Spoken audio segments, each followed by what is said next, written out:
오늘 말씀에 대해서 최후의 날을 준비하라 라는 제목으로 함께 은혜 시간을 나누고자 합니다. 하나님은 선택하신 이스라엘 민족을 출애굽기 19장에 보면 제사장의 나라로 삼으셨고 거룩한 백성으로 선택하셨습니다. 그리고 그들을 어느 누구보다도 많이 사랑하셨습니다. 그런데 그 사랑을 입은 이스라엘 민족은 정작 하나님 앞에 사랑에 대한 은혜를 알지 못하고 하나님의 말씀과 다른 하나님의 사랑의 배반자가 되어서 하나님 앞에 결국 버림받을 수밖에 없는 그런 민족이 되었죠. 그래서 이스라엘 민족이 남쪽과 북쪽으로 나누어진 다음에 북쪽에 있는 이스라엘이 먼저 하나님 앞에 하나님의 사랑을 배반함으로 BC 722년에 예수님 오시기 주전 722년에 나라가 이웃나라 아수르에 의해서 다 멸망하여 나라가 소멸하게 되었고, 또 그 밑에 남유다도 눈 뜨고 보면서 우리나라 속담에는 흉보면서 배운다는 말이 있죠. 보면서 같은 일을 저질러서 하나님께서 그들 민족도 동일하게 심판하셔야 하지만 남아있는 그루터기를 통해서 하나님이 인류의 역사할 하나님의 일을 위해서 그들의 일부를 남겨놓고 바벨론이라는 나라에 포로로 잡혀가서 70년 동안 고통을 당하는 징계를 받아야만 했습니다.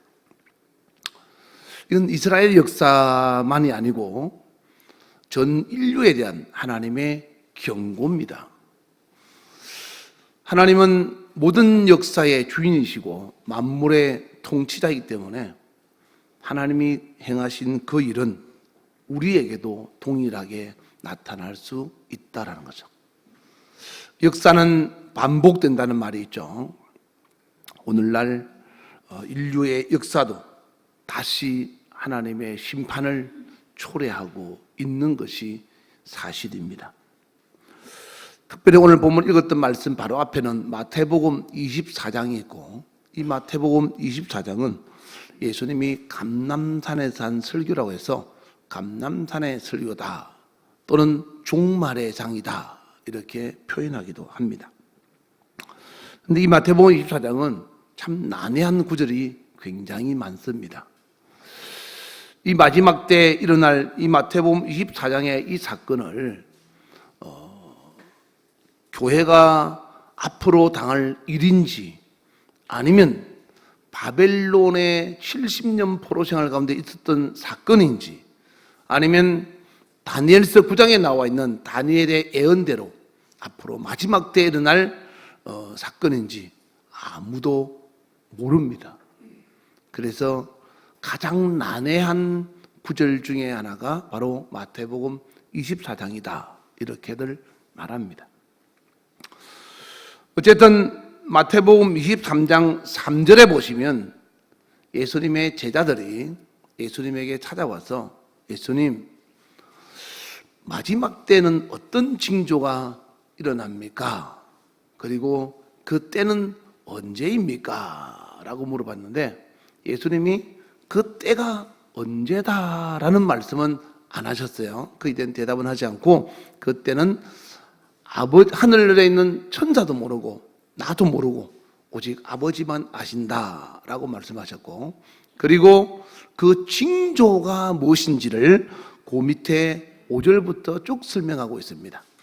첫 번째 징조는 많은 사람이 내 이름으로, 예수님이 아닌데 예수님의 이름으로 와서 나는 그리스도다, 나는 메시아다 이라는 말을 하면서 사람들을 미혹하리라.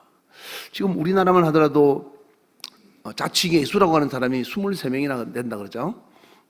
그래서 전 세계적으로 자기가 예수라고 하는 사람이 얼마나 많겠습니까? 굉장히 많은 사람들이 자칭 예수, 즉 거짓 선지자들이 많이 나타나서 사람들을 미혹하는 때가 된다. 언제? 마지막 때가 되면. 두 번째, 오늘 본문 6절에 보시면, 마태복음 24장 6절에 보시면 난리와 난리의 소문을 듣겠으며, 난리라는 말은 원래 헬라어로 폴레모스라고 해서 전쟁이란 말이에요. 전쟁. 그러니까 전쟁과 전쟁의 소문을 듣겠으며, 마지막 때가 되면 전쟁이 비일하게 일어난다라는 거죠. 그리고 7절에 보시면 곳곳에 지진과 기근이 일어나고 있다. 지난주 목요일 날 7월 30일 날 러시아의 캄차카 반도에서 8.8 지진이 났죠. 굉장히 큰 지진이 났어요. 그래서 파도가 4m 넘는 그런 파도가 나서 항구 도시가 덮여버리는 그런 사례가 일어났습니다.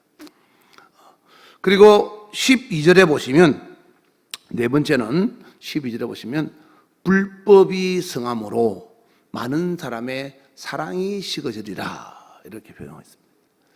마지막 때가 되면 첫째, 거짓 선지자가 많이 나타나서 사람들을 미혹하고, 두 번째, 전쟁과 전쟁이 비일비재하게 많이 일어나는 소문을 들을 것이며, 그리고 세 번째, 지진과 기근의 소식을 듣고, 네 번째, 많은 사람들이 하나님이 아니라 박애주의적인 사랑조차도 사랑이 점점 식어간다. 사랑이 없는 세상이 되어간다라는 거죠.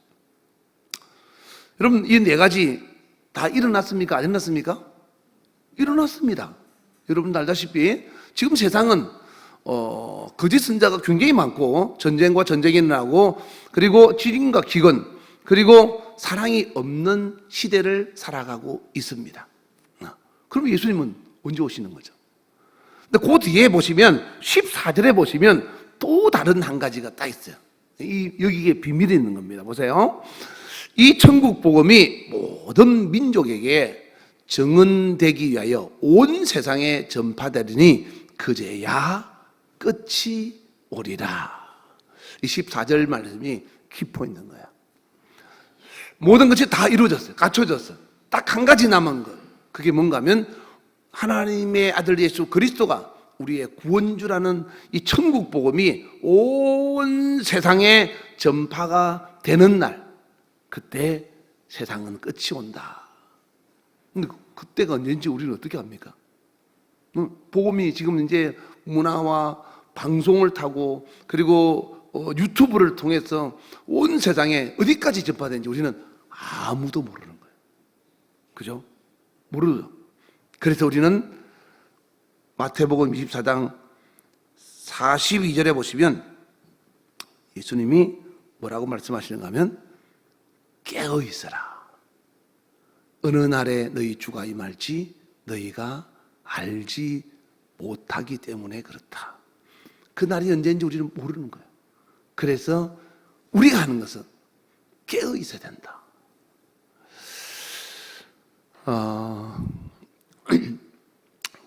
하나님은 이 세상을 심판하신다고 말씀하셨습니다. 근데 하나님의 진노의 심판이 아직 보류되고 있는 것은, 첫째, 하나님의 복음이 온 세상에 아직 선포되지 않았다는 것을 우리가 알 수가 있는 것이고, 또 그런 것만큼 창세기 15장 16절에 보시면 노아가 자기 아들 셈, 함, 야벳 가운데 함을 저주했죠. 함이 아버지의 부끄러움을 드러내니까 함을 저주할 때 함의 아들이 가나안이죠. 가나안인 자녀들이 하나님 앞에서 저주를 받을 거라고 노아가 저주를 했어요. 근데 이 함의 후손, 가나안의 후손이 누군가 하면 아모리 족속이에요. 아모리 족속이 하나님이 심판하실 건데, 그들이 하나님이 심판할 정도로 죄가 아직 덜 찬 거예요. 물은 100도가 넘어야 끓죠. 이와 같이 하나님이 심판의 수준까지 이루지 않았다는 거예요. 그래서 하나님이 아모리 족속을 심판하실 때 죄악이 가득 찰 때까지 기다려서 하나님이 심판했던 것처럼 지금 이 시대를 보면 하나님께서 온 세상에 복음이 선포되는 것과 동시에 반대로 말하면 하나님이 심판할 죄악이 아직은 덜 찼다 이 말이에요. 그러니까 하나님이 심판하시기 위해서 죄악이 차기까지 기다리는 거예요. 그렇다면 세상은 지금 어떻게 되어 간다는 거예요? 죄악이 점점 차오르고 있다는 거예요. 갈수록 오늘 찬송가처럼 세상은 눈을 뜨고 보면 죽을 일이 쌓여가고 있는 거예요. 하나님 앞에서. 자, 이렇게 하나님 앞에서 죄악이 점점 차오르고 심판이 가까워지고 있는 이때, 그렇다면 의인이 많아지겠습니까? 죄인이 많아지겠습니까? 당연히 의인보다 죄인이 많아지겠죠. 그러니까 세상은 좋아지겠습니까? 안 좋아지겠습니까? 안 좋아질 수밖에 없는 거예요. 왜? 하나님의 심판이 있으려면 의인이 많아지고 세상이 좋아지면 심판할 필요가 없잖아요.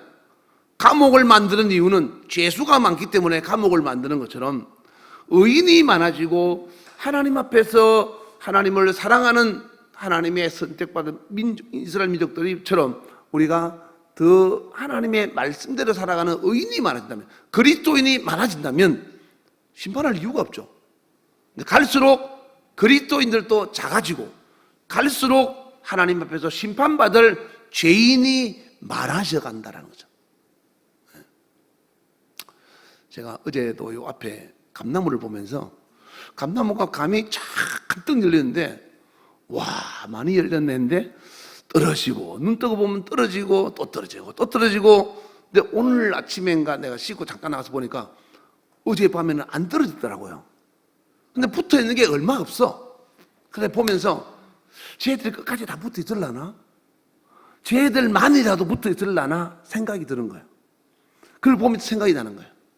하나님 앞에 다 붙어 있다가 환경에 따라서, 상황에 따라서, 육체를 따라서, 그리고 세상의 즐거움을 따라서 대마처럼 하나님을 떠나고 떨어지는 사람이 갈수록 많아질 텐데 과연 끝까지 붙어 있을 자가 누구일까라고 생각하는 거예요. 여러분은 어떤 사람이 되기를 원하십니까? 하나님은 마지막까지 붙어 있는 자, 끝까지 믿음을 지킨 자가 천국을 소유하고 그리고 하나님 앞에서 구원 얻을 세상을 이긴 자인 줄 믿으시기를 바랍니다.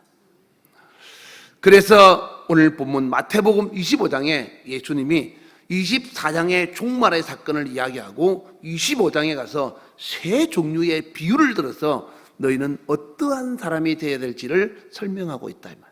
첫 번째, 열처녀의 비유. 두 번째, 달란트의 비유. 세 번째, 양과 염소의 비유. 첫 번째, 오늘 본문에 읽었던 열처녀의 비유처럼 열처녀, 신랑을 기다리는 신부가 10명이 있는데 그 중에 그 신랑을 차지하는 신부는 신랑이 와서 데리고 갈 수 있을 정도로 정결하고 깨끗한 사람이 되어야 된다라는 거죠. 할렐루야.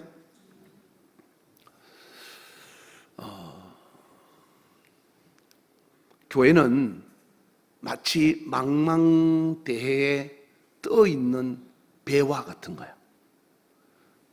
배가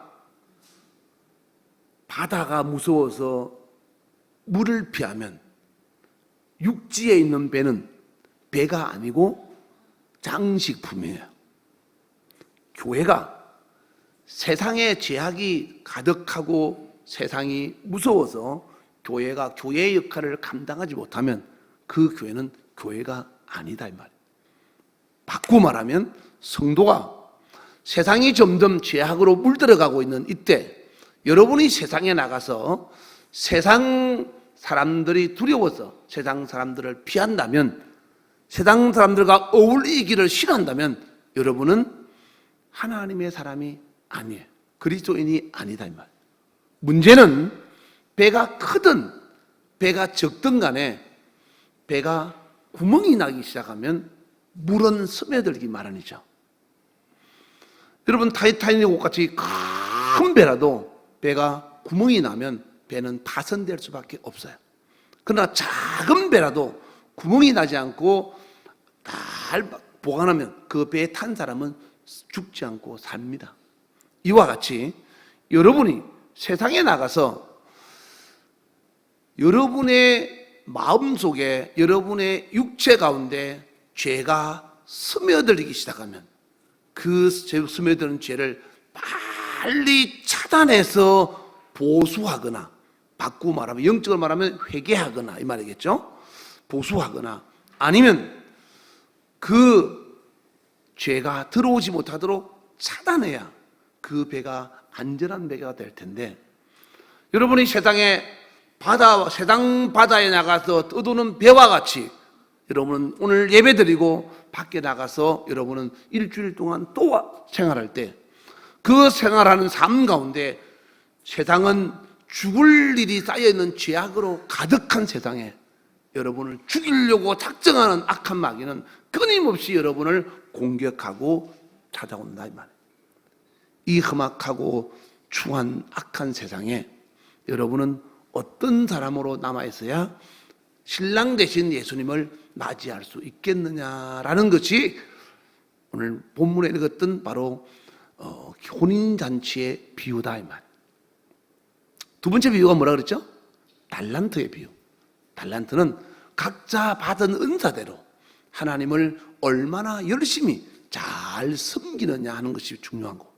세 번째 양과 염소의 비유는 우리의 행실은 하나님 앞에 반드시 심판받기도 하고 구원 얻기도 한다는 두 가지 사실을 성경은 설명하고 있다는 거죠. 예수님은 이 세 가지 비유를 들어서 마지막 때 우리가 하나님 앞에서 살아가야 될 삶의 자세에 대해서 마태복음 25장에 설명하고 있는 겁니다. 하나님은 알파와 오메가요, 시작이요 끝이요, 그리고 씨를 뿌렸으면 반드시 추수하는 농부와 같이 모든 만물을 만드신 하나님이기 때문에 만드신 것을 마무리하시고 심판하시는 분도 하나님이다라는 것을 우리는 잊으면 안 되는 겁니다. 그래서 지금 현재 우리가 보이는 이 세상의 모든 만물은 베드로후서 3장 7절 말씀처럼 잠시 하나님이 불로서 심판하기 위해서 보존하는 가운데 하나님이 보관하는 중에 있다 이 말이에요. 언제까지? 하나님이 선택한 백성들을 다 구원하기까지 하나님은 보류 중에 있는 겁니다. 사람의 육체는 반드시 죽게 되어 있습니다. 그것은 하나님이 정한 창조주의 법칙이라고 성경은 말씀하고 있죠. 어느 때 저와 여러분의 육체가 이 세상에서 사라질지 아무도 모릅니다. 우리는 태어남과 동시에 우리에게 주어진 정해진 인생의 길이를 살아가면서 그 날이 하루하루 짧아져 가고 있다는 것을 알아야 합니다. 여러분의 생각에는 나는 똑같이 다른 사람같이 오래 살고 그리고 긴 시간을 누리며 살 것 같지만 누가 얼마나 더 오래 살고 그리고 얼마나 더 있다가 갈지 아무도 모릅니다. 중요한 것은 길이가 다를 뿐이지 끝은 같다 이 말. 그래서 예수님이 요한복음 6장 27절에 썩을 양식을 위해서 일하지 말고 썩지 않을 양식. 이 육체는 죽어서 썩어서 다 없어지지만 영혼은 썩지 않을 영원히 살아가야 할 존재이기 때문에 영혼의 생명을 위한 선택을 하면서 살아가라 라고 말씀하고 있는 거죠. 스페인의 존 플래치라는 사람이 있었어요. 존 플래치라는 사람은 부자가 되고 싶어서 보물선을 타고 보물을 찾으러 가는 것이 자기 인생의 꿈이었다고 합니다. 그런데 이 보물선이 출발할 때마다 한 번도 보물선을 타지 못했다고 합니다. 이유는 이런저런 일이 바쁘고 일이 생기다 보니까 보물선을 탈 기회를 자꾸만 놓치는 거예요. 그래서 이 사람이 인생에 정말 자기 인생의 운명을 저주하면서 에이 이판사판 안 되는구나 하면서 세상을 떠돌면서 방탕하며 살기 시작했다고 합니다. 그러던 중에 예수님을 만나게 되었다고 합니다. 그래서 그가 예수님을 만난 다음에 인생의 새로운 목표를 설정하고 이제는 사람들의 영혼을 찾아서 다니는 사람이 되어야 되겠다라고 생각하고 감리교의 창시자 요한 예슬러와 함께 유럽을 넘어서 남미 전역을 다니면서 평생에 사람들에게 복음을 전가하는 하나님의 일꾼으로 살다가 인생을 마쳤다고 합니다. 이 존 플래처에 대해서 어느 날 어떤 작가가 글을 썼는데 그의 인생에 대해서 이렇게 말하고 있습니다. 존 플래처는 타고 싶었던 보물섬을 찾아서 떠난 배를 단 한 번도 타지 못했다. 그러나 존 플래처가 타고 싶었던 보물섬을 찾아 떠난 배는 단 한 척도 항구로 돌아오지 못했지만 그러나 존이 탔던 배는 더 먼 곳을 향했고 그리고 보물보다 귀한 영혼을 구하며 하나님의 일꾼을 많이 세웠으며 그는 영혼을 구하는 하나님의 탐험가로 귀하게 쓰임받았다. 이렇게 그의 인생을 평가하고 있습니다. 사랑하는 여러분, 여러분의 인생을 누군가가 평가한다면 여러분은 어떤 사람이 되기를 원하십니까? 옛날에 원종수 권사님은 자기가 죽고 나면 자기의 묘비에 뭐라고 쓰기를 원하느냐라고 물어봤더니 그가 대답하기를 나는 나의 묘비에 내 자녀들이 그리고 내 주변의 사람들이 하나님의 사람 원종수 여기에 잠들다 이렇게 써주기를 원한다고 하더라고요. 여러분은 사람들이 볼 때 그리고 누군가 여러분을 잘 아는 사람들이 여러분을 평가할 때 살아있을 때가 아니라 인생이 다 끝난 다음에 여러분의 삶을 평가할 때 그 사람은 하나님의 사람이었다라고 평가할 수 있는 그런 삶을 살고 있는지 한번 돌아보면 좋겠습니다. 세상의 종말과 만물에 대한 심판은 하나님께서 만세전에 정해놓은 일입니다. 여러분이 원하든 내가 원하든 원하지 않든 간에 하나님은 시작한 것을 반드시 마무리하시겠다고 이미 정해놓은 하나님의 계획이다라는 거죠. 그날은 우리에게 하루하루 다가오고 있고 이제 하나님이 약속하신 말씀하시고 예언하신 그 예언은 다 이루어지고 마지막 한 가지 이 천국 복음이 땅끝까지 이르러 모든 사람에게 전파되면 그때서야 주님이 다시 오리라는 이 약속의 말씀은 언제 이루어질지 오늘일지 내일이라도 전혀 이상하지 않을 정도로 지금 세계는 하나님의 복음의 역사가 온 세상에 널리 알려져 있다 이 말. 그러면 우리는 어떤 사람이 되어야 되겠냐? 성경은 하나님 앞에서 우리가 어떤 사람이 되어야 할지를 말씀하고 있습니다. 육신의 소망과 유익을 따라 살지 말고 성령님이 인도하는 하나님의 말씀을 따라 순종하며 최후의 나를 위해서 우리는 내 영혼을 살리는 소중한 선택을 하면서 그리고 나의 가족과 다른 사람의 영혼을 구하는 하나님의 탐험가로 살아가기를 원하는 겁니다. 첫째는 내가 천국 가야 되겠죠? 그러니까 여러분의 영혼을 살리는 올바른 선택을 하라 이 말. 오늘 불렀던 찬송가처럼 이 세상은 눈을 뜨고 앞으로 나가면 참 죽을 일이 가득 쌓여 있습니다. 그 죽을 일 가운데 여러분들은 무엇을 선택할지 여러분의 육체의 즐거움과 소망이 아니라 여러분의 영혼의 생명을 위해서 올바른 선택을 해야 되고 둘째는 여러분이 사랑하는 가족과 이웃과 주변 사람들의 영혼을 찾아 나서는 그들을 살리기 위한 하나님의 탐험가로 일을 할 수 있는 것이 여러분 인생의 가장 소중한 일이라는 것을 잊지 마시기를 주의 이름으로 축원합니다. 사람들은 세상에 살면서 자기의 신분을 중요하게 여깁니다.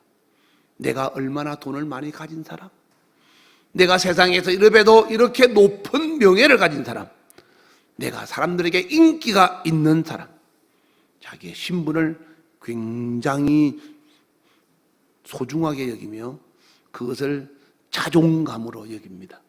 그러나 성경은 사람들의 신분을 중요하게 여기지 않습니다.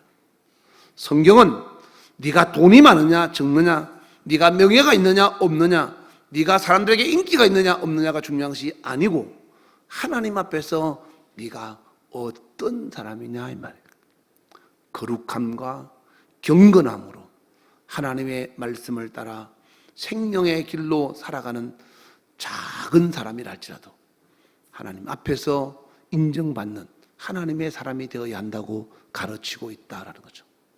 큰 배가 있다 할지라도 그 배가 구멍이 나면, 그리고 그 배로 구멍난 속으로 들어오는 물이 스며들어서 오염되어서 번지기 시작하면 그 담배에 탄 모든 사람은 죽을 수밖에 없습니다. 작은 배라도 구멍나지 않고 거룩함과 하나님의 경건함으로 자신의 삶을 잘 지킨다면 그 사람은 하나님 앞에서 인정받고 하나님이 정한 최후의 심판의 날에 하나님을 만날 수가 있다라는 거죠. 여러분은 여러분의 인생의 최후의 날이 언제라고 생각하십니까?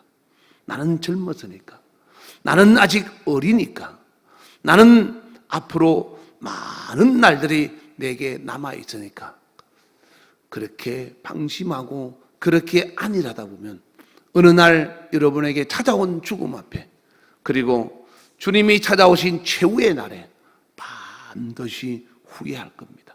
그러므로 우리의 날이 얼마나 남았든지 거기에 개의치 말고, 더 중요한 것은 내가 하나님 앞에서 어떠한 사람인가를 잘 생각해서 오늘 본문의 말씀처럼 신랑을 기다리는 신부같이 세상에 물들지 않고 거룩함과 깨끗함을 잃지 않고, 그리고 내게 주신 달란트대로 주어진 일에 하나님 앞에서 최선을 다하며, 그리고 나의 작은 행실이 하나님 앞에서 심판을 받을 수도 있고 그리고 주님 앞에서 상을 받을 수도 있다는 사실을 알고, 같은 값이면 심판보다 상을 선택해서 주님 앞에서 받을 그날의 영광을 바라보며 오늘의 고난을 잘 견디고 이기면서 여러분의 삶에 크신 은혜가 임하여 늘 믿음으로 날마다 승리하시기를 주의 이름으로 축원합니다.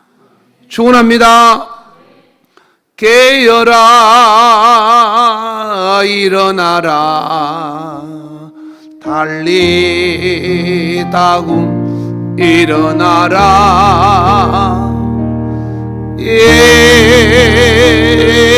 일어나라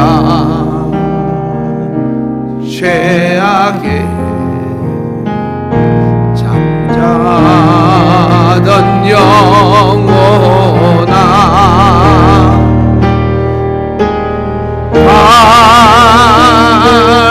달리다금 깨어라